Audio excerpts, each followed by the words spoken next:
All right, we're live. Jeff, do you want to introduce the questions? Yeah, so today's question will be for about 20 minutes from now will be, if you had to ban one type of founder, pitch, buzzword, or LinkedIn post from TechWalk forever, what would it be? So you have some time to think about that. You want to answer it? Yeah. Eric, kick off our meeting. It can be funny. It can be a funny answer too. Okay, here we go.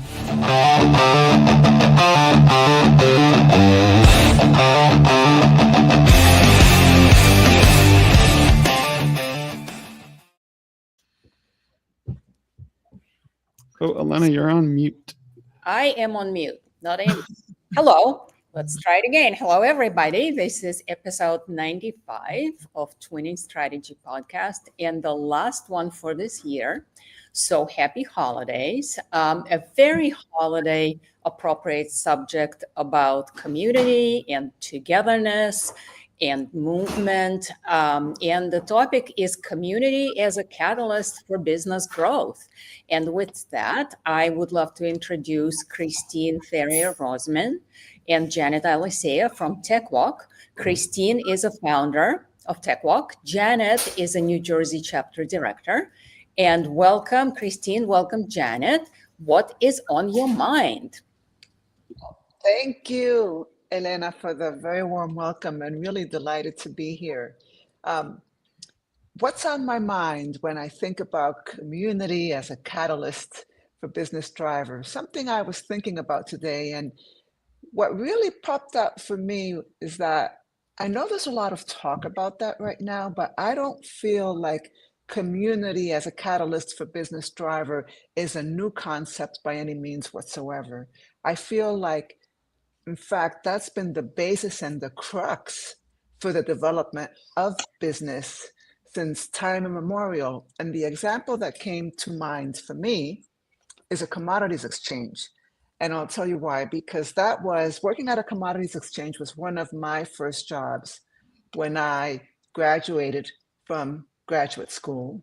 I worked as a journalist, and then I transitioned into the corporate world. I was asked to join in a PR role at a commodities exchange, and I was fascinated by it because of my family's background in commodities and in the agricultural community.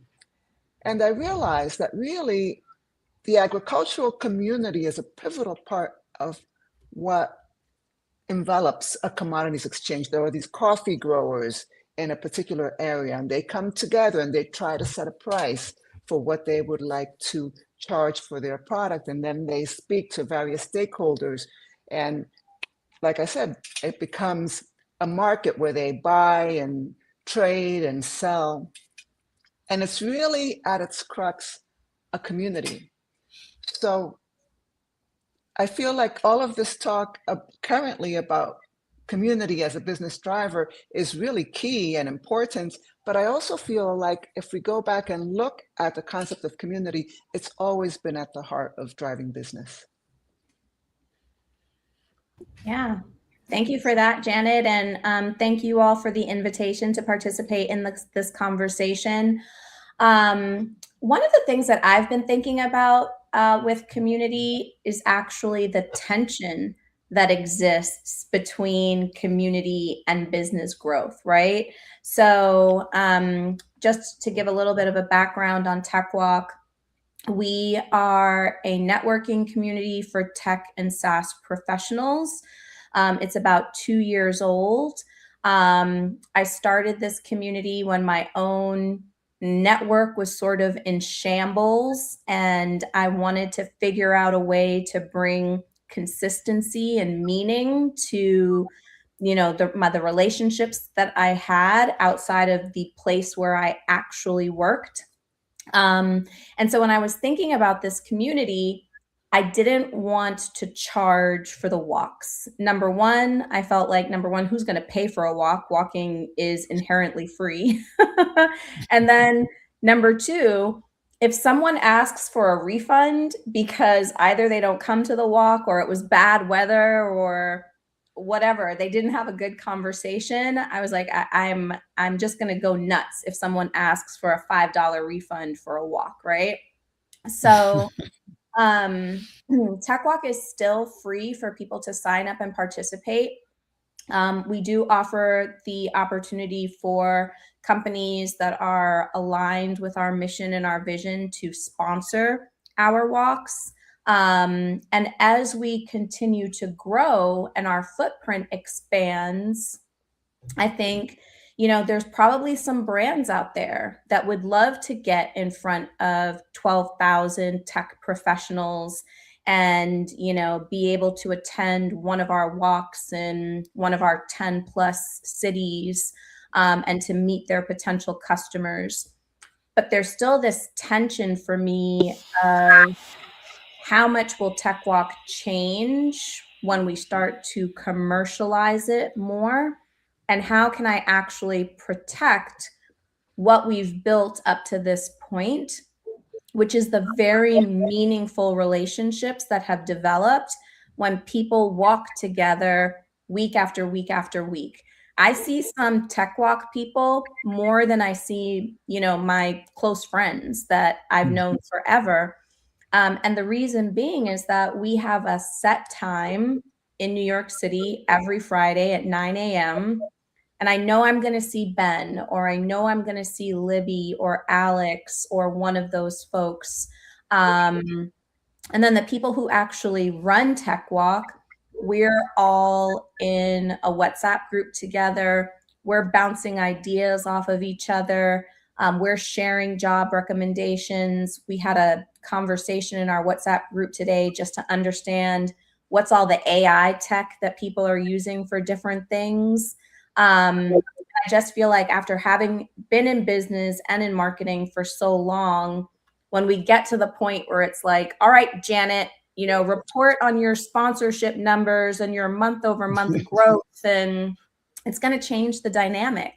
So, there's just, in some ways, I wish there could be this purity of community is community and business is business. But there's definitely meaningful opportunities for overlap. But I feel like acknowledging that tension and that conflict is the first part of the conversation. I'd like to jump in and just and why are we echoing?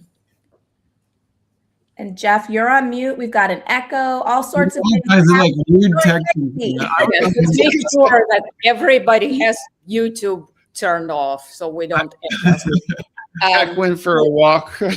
Exactly. So, Christine, you were talking about growth and to some degree purity, right? What do you think are the attributes that drive this growth? Why do you think people come to TechWalk and go open it in their city? And why do you think it's over 10,000 people in 2 years that are active members? What is it? So, yeah, I think a lot of times, and Janet can speak to some of the magic that she's seen in the Jersey City chapter, because we're almost like franchises now, in a sense that each chapter has its own personality and quirks and, characteristics. But people will say to me, it's like, oh my God, how did you come up with this amazing idea? Number one, I cannot take credit for walking, right? So that was already out there. I think it's just the people are maybe impressed by the intersection of two things that don't normally go together, right? So I think we had in our mind that networking can only happen in a bar. It can only be fueled by alcohol. It can only happen at a conference.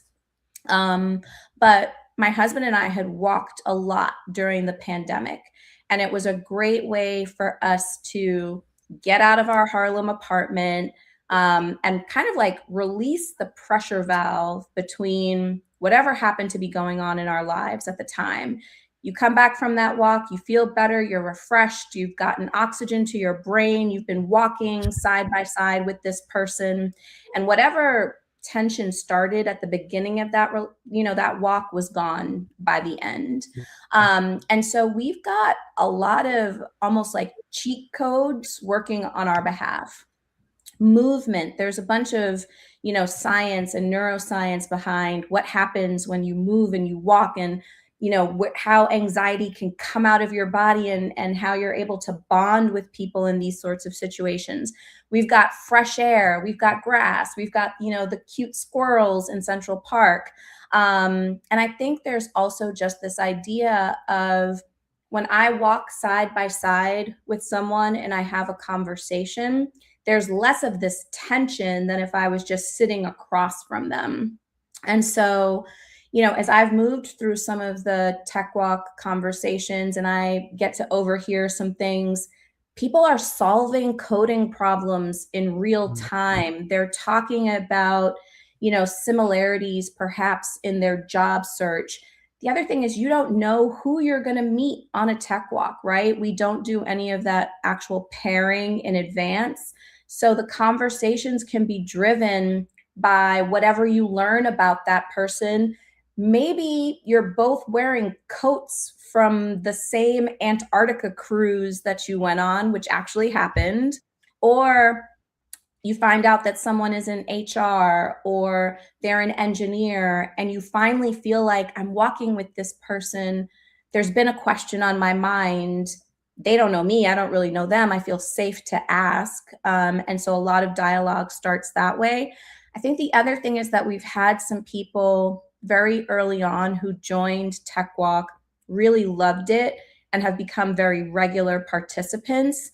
And those sorts of friendships color the energy of the walks. So anyone else who joins in isn't walking into a room where everyone's staring on their phone, right? You walk into a situation literally and figuratively where it's warm, it's inviting. We make it a point that no one is alone on these walks. And so I think that energy has spread from city to city.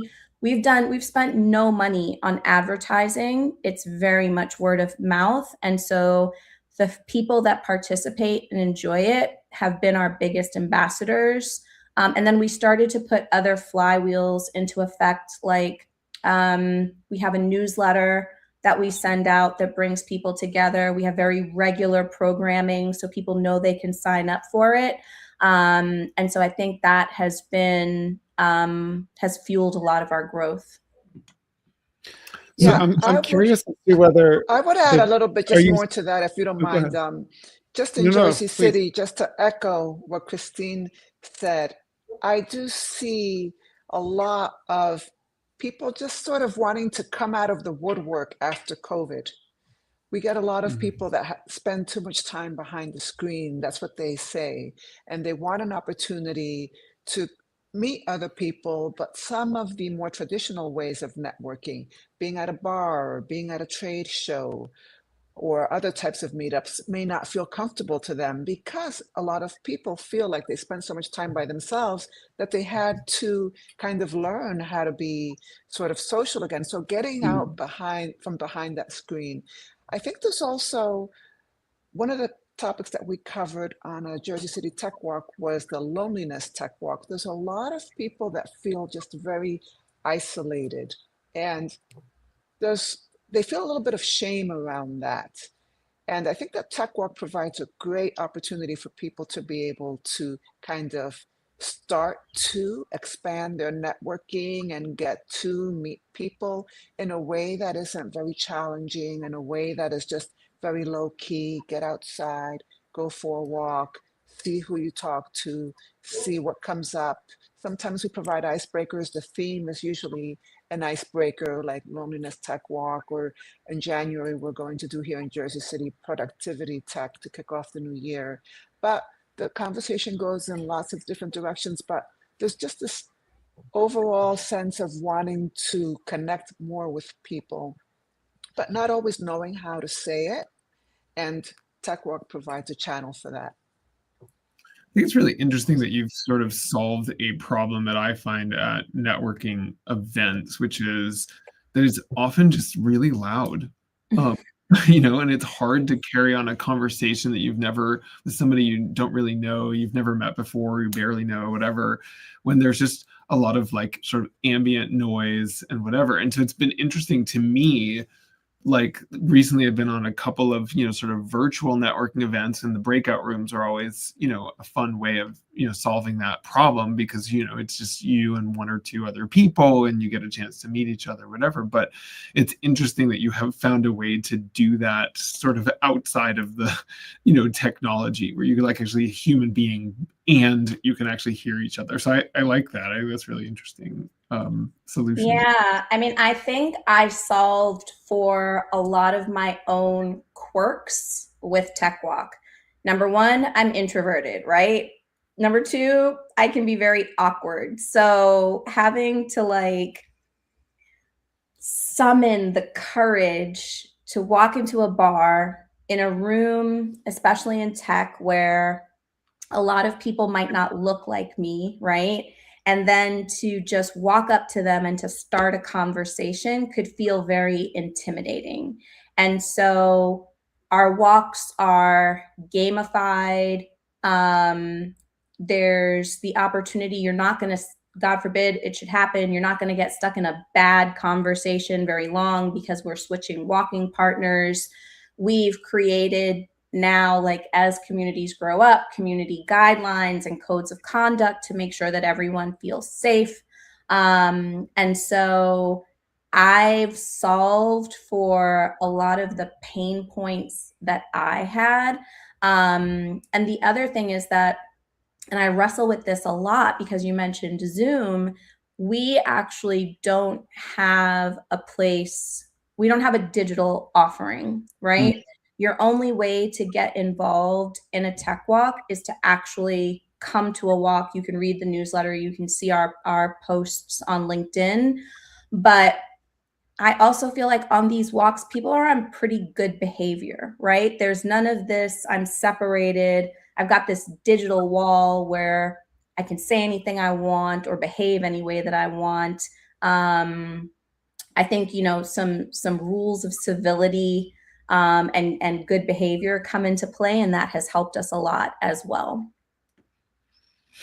Are you seeing that business relationships and job, people are getting jobs? Are people like actually using this networking for those kinds of activities, or is it more like to connect with other people? I mean, anecdotally, are people actually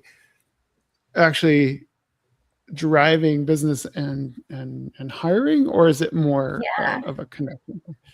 Janet, do you have any stories you want to share from Jersey City? Absolutely. So in the Jersey City community, I've been able to facilitate interviews for a number of people that I know have been in the job market. And, they said something to me, and then I went on LinkedIn and I saw that a contact that I might have made at another group was hiring for a similar role. And I said, hey, do you mind if I introduce you to this person? It could be potentially a good fit. And a few times people have been open to it. So we certainly have had some success stories around job interviews for people and getting into second and third rounds. I've also heard stories in Manhattan. There was one gentleman that has a travel startup, and he's the founder of it. He attended a few times. In fact, Elena, you and I met him one time. And then I learned that at a later tech walk, he actually hired his first 2 employees. That's probably what you were going to mention, right, Christine? But there are all kinds of success stories like this going on in terms of collaboration, in terms of the job market. And that's one factor that I think is also really key in the success of TechWalk right now, is that the job market has been going through some volatility, especially in the tech space over the course of the last 2 years. And people are looking for a way to get out and be able to share their stories around that with other like-minded folks. And TechWalk has provided a channel for that. Yeah, Christine. definitely. I mean, we've seen an entire range of, and I can talk a little bit about our audience, but folks meeting with investors, co-founders finding each other, people getting internships, getting hired. There's a woman that I met on TechWalk. She attends Jersey City and New York City pretty frequently. She taught me how to vibe code yesterday, and I've launched my first website. So, how long would it have taken me to finally get the time and, put it on my calendar and actually figure it out. And we just realized, and I think that what I have found in terms of the value of relationships is the ease and the removal of friction that knowing the right person can bring to your life or your business, right? You could send 100 LinkedIn connections, right, to try to get one conversation going. Or if you're part of these communities where the ethos is give first, right? Build for the long term. It's not transactional. I can send, and this is not a testament to me, right? I think that this is available to anyone. If Elena said to me, I need to meet a person doing X, I can now say, Elena, I am going to send 4 text messages or 4 LinkedIn messages on your behalf.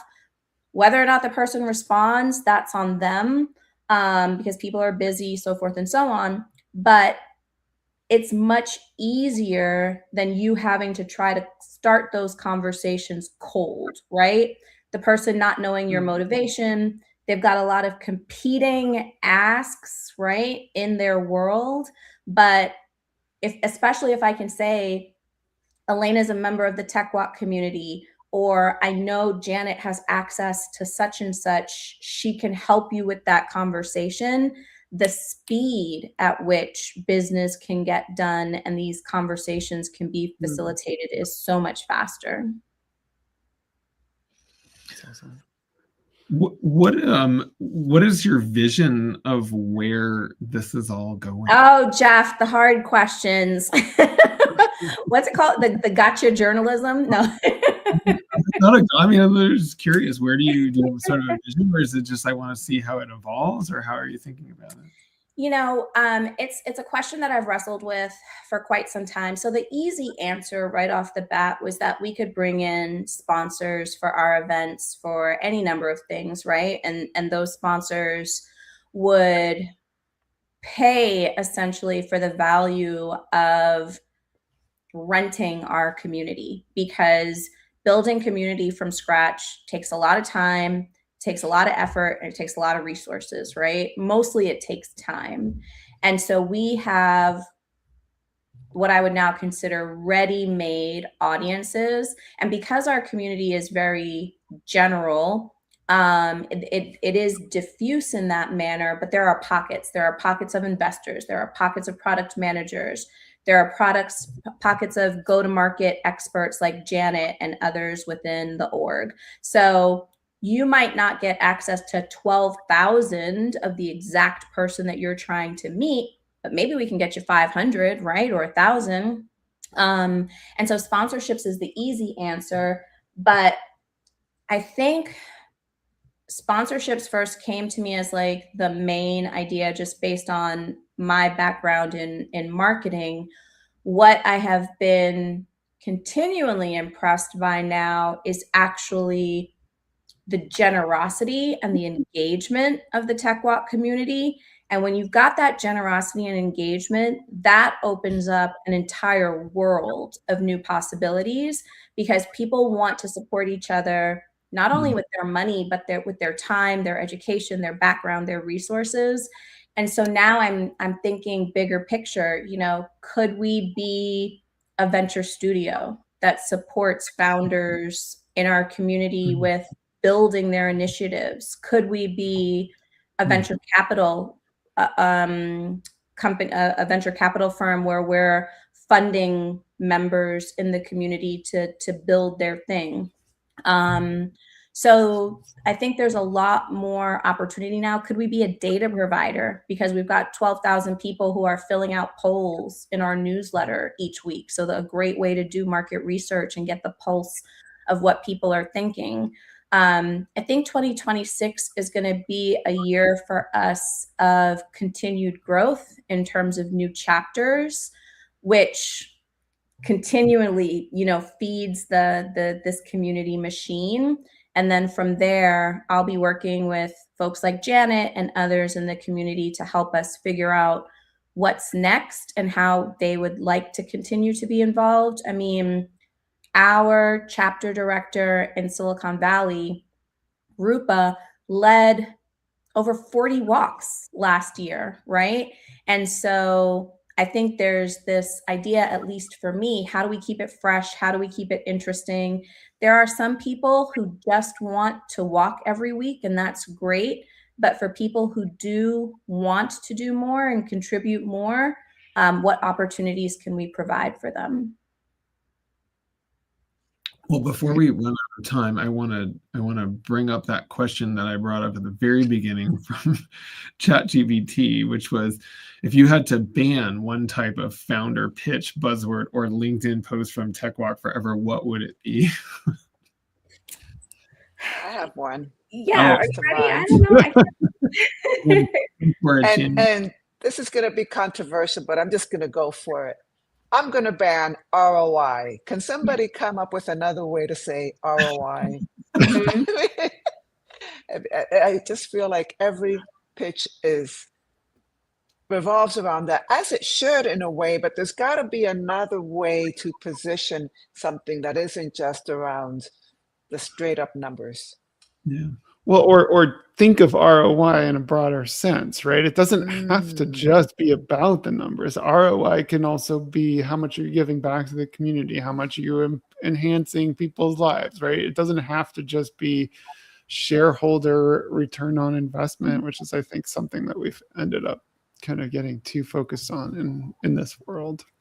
I like that a lot, Eric, just expanding the definition of it so it's not just a numbers game. That's great. And we can use a different term, because I agree that's a little annoying ROI, right?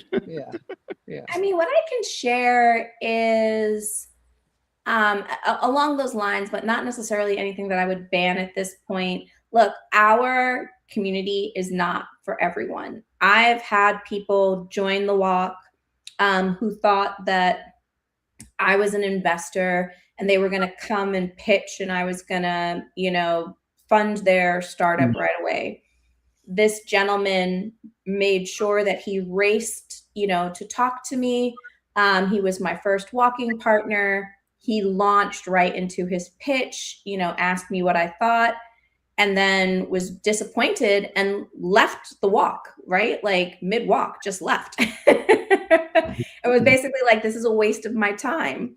And I mean, I get that. And I think that this is why people don't like networking and why networking can have such a bad reputation, is that there's this expectation that you participate and you're going to ask and you're going to extract right away, right?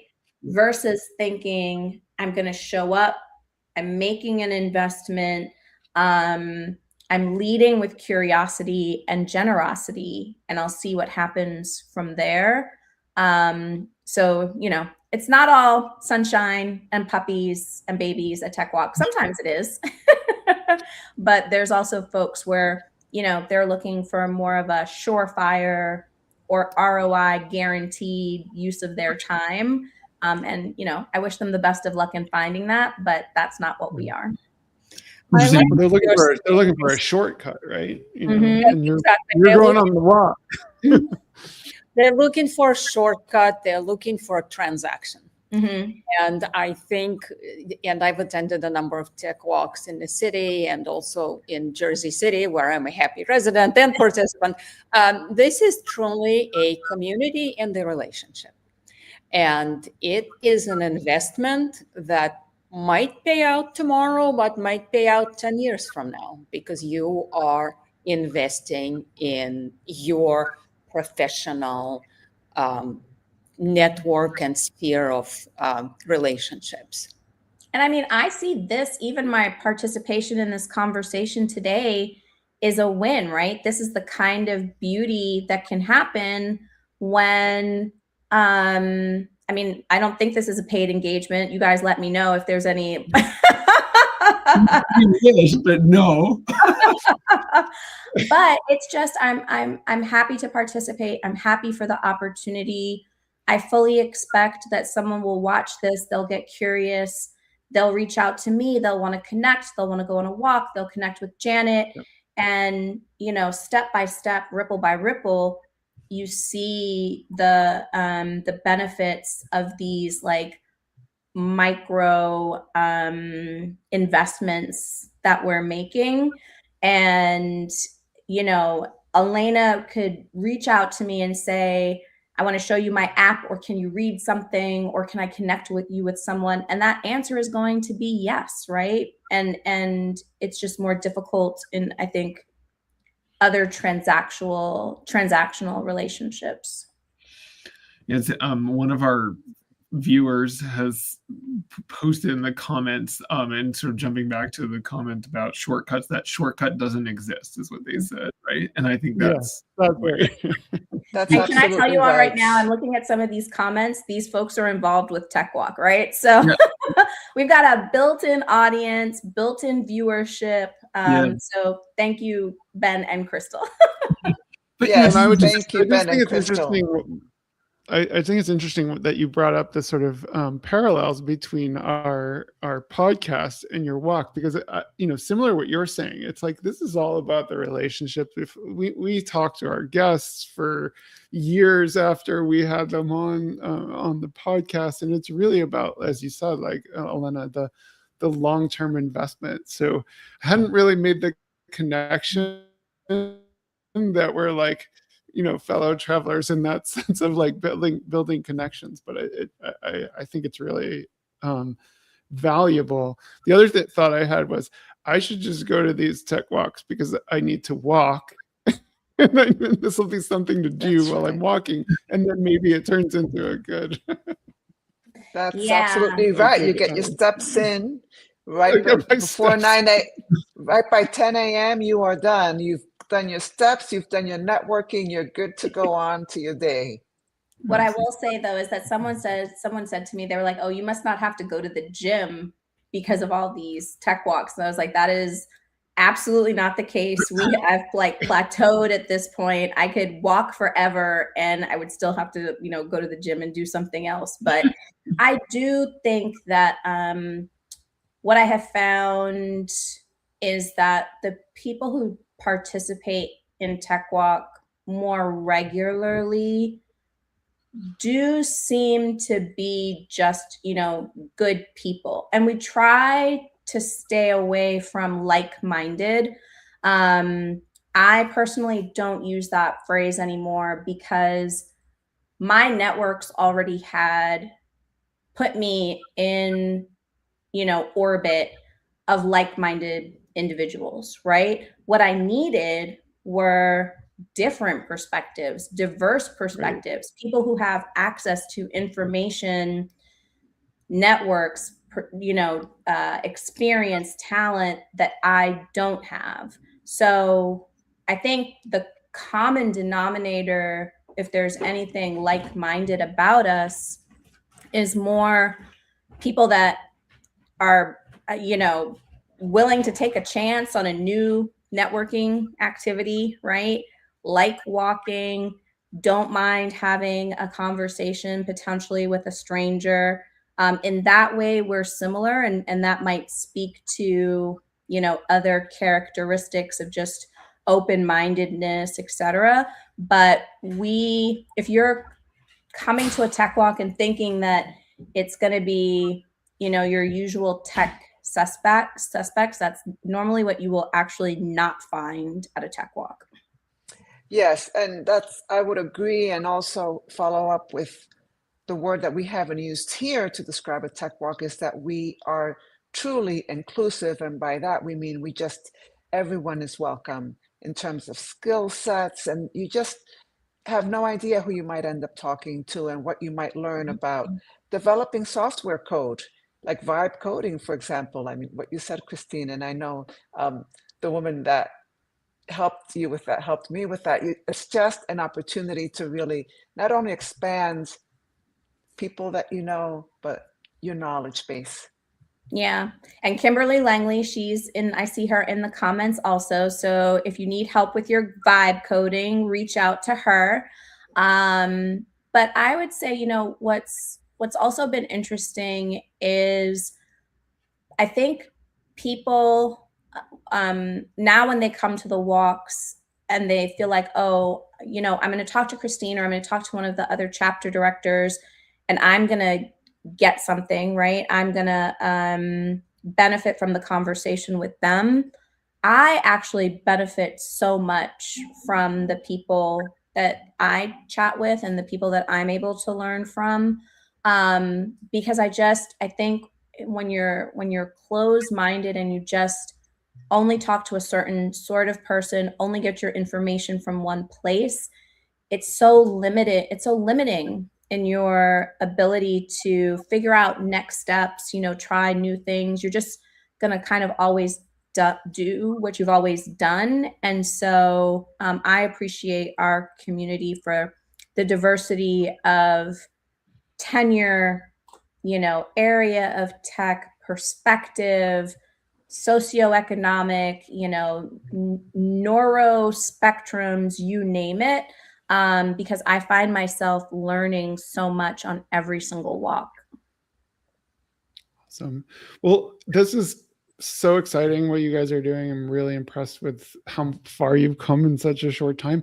Unfortunately, we are well over our 30-minute first segment. Wow, that went fast. It's all good. This is all good. I think we had our longest episode last week was a little over 40 minutes. So you guys might actually end up beating that out. But before we go, what we like to do is go around and have each person say one thing that they want to leave our audience with. And we always make our guests start first. And Janet, since you started off, I'm going to make Christine go first. Oh, So what's one thing you would like to leave our audience with? So I think right now, community-led growth is huge because people want to be back in person. And so I think, if you are trying to build a community for a business outcome, just be really clear on the benefits that you're going to be able to provide to those community members, and also be really clear on the value that you expect to extract or drive. And I think as long as that is an agreement that's made in person, in advance, then, and everyone knows what they're signing up for and expectations have sort of been set, there's nothing wrong with that. I think a lot of people try to do like a little bit of a bait and switch when it comes to community. And I would say that's going to be the fastest way to build the leakiest community bucket funnel, right? Where you're going to get people in, you're going to pay to bring them in, and they're going to exit right out. So I think just being really clear on benefits and the reciprocity that you're hoping to achieve is something that just requires a little bit of forethought.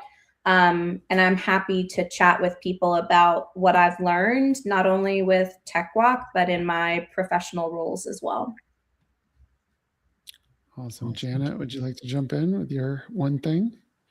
Yeah, I think that community really is at the heart of driving business and new business. I'm in a new role where I am helping an organization expand its tentacles here in the US from the UK in a B2B perspective. And that is the one thing that I do keep coming back to, is the importance of community and helping them to achieve their business goals. But it is a long game, and it does have to be done thoughtfully. And just to echo what Christine said, if you do it thoughtfully and clearly articulate the values and what you bring to the table, I think that there's a big win for organizations in that space. Absolutely. I think that, and one other thing I would add to that is be sure you're defining community, right? So community versus earned audience versus email subscribers versus, however else people in your Slack channel, get really clear on what community means to you, and then what success would look like. Because I think people throw the term around pretty loosely. these days. It can mean lots of different things to lots of different people. So get your own sort of definition really clear in the beginning as well. So before I jump in with my one thing, Christine and Janet, what is the best place for people to reach out to each of you, both of you, to find out about TechWalks? What's the best way to do that? I would say that for me, it would be my LinkedIn channel, Janet Alicea. And Yep. I really stay on top of that. That's the best place to find out about what's coming up from a TechWalk perspective. And I respond to all messages sent that way. Awesome. I'm drowning in my TechWalk. I mean, in my LinkedIn DMs right now. I need some help there if anyone has a solution. But the best way, I think, just to get to learn about TechWalk is our Luma calendar. So it's just lu.ma/TechWalk, or you can just search for that. You'll be able to find us. You can sign up for our newsletter on techwalk.co. And then my LinkedIn is Christine Ferrier Rosemin. It's just all spelt out. And I would say at this point, it actually might be easier to leave a comment on something that I've done versus sending me a message, just to kind of get through my inbox right now, which I'm going to try to get through it during the holidays, but it's a mess right now. Well, thank you. And I guess for me, I'm going to pick up on actually that comment that Ben put in the chat, which was the shortcut doesn't exist. And it's interesting because Eric and Elena know I've been doing a lot of work recently with job seekers, and the stats are basically say the only way to find a job right now is through networking. And so you have all these people who don't know how to network, who know they have to network, and they're suddenly thrust into this situation where they have to network when they need something. And which is as we all know, is the worst time to start networking is when you need something, because you come to the conversation looking to gain something. And so it's interesting to your point about the shortcut. A lot of what I tell people is, you really needed to start doing the networking like 2 years ago, but you didn't. And so you actually have to take a big step back and network to build your network before you can network to ask for a job. And I've got some shortcuts, and I'm happy to share those for people who need to accelerate that path. It's not a shortcut, but I can help with acceleration. Absolutely. And I think there are definitely I agree. There are ways to make that happen faster, but you have to come at it. You can't skip the part where you develop the relationship, because people, are like, I don't know, I got 1 million people trying to get help. Anyway, that's my take. I'll pass it over to Elena. Yeah, I'm actually going to continue on this long game subject. In tech, and many of us know, it's often, run, exit, fast, cut. I think we're at the stage when it's going to be increasingly more difficult, and the long game plays, both in terms of, do you need a new hire? Do you need a fractional? Do you need a partner? Do you need an investor? And it's your community and the people around you, and who you're gonna tap for this. And it's essential to put these relationships around ourselves, around our businesses, and keep them active and keep them engaged. So, Eric, over to you.